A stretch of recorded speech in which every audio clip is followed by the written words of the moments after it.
ఈరోజు మేము కొన్ని ఎజెండాల్ని ప్రతిపాదించాము. ఈ నెల 21వ తేదీ అంగన్వాడీ రాష్ట్ర కమిటీ సమావేశం విజయవాడలో ఉంటుంది. ఇప్పుడు వచ్చినటువంటి ప్రభుత్వానికి మేము ఒకటే చెప్పదలుచుకున్నాము. ఎందుకంటే గత ప్రభుత్వము సమ్మె చేసినప్పుడు అంగన్వాడీని నిర్బంధించి రకరకాల వేధింపులకు గురి చేసి ఇబ్బందులకు గురి చేసింది. వేతనాలు అయితే పెంచలేదు అన్ని రోజులు సమ్మె చేసినా.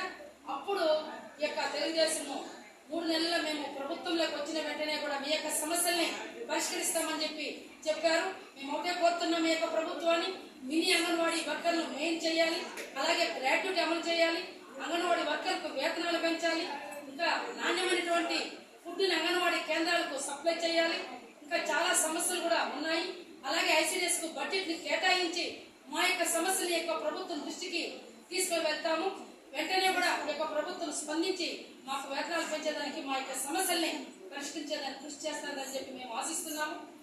మళ్ళా కూడా మేము మంత్రులను అధికారులను కలిసి మా యొక్క సమస్యల పైన మెమోరాండము ఇవ్వడానికి నెల 22వ తేదీ విజయవాడకు వెళ్తున్నామని చెప్పి తెలియజేస్తున్నాం. విఆర్ జ్యోతి, ఏపీ ప్రగతిశీల anganwadi workers and helpers union, IFT అనుబంధము రాష్ట్ర ప్రధాన కార్యదర్శి.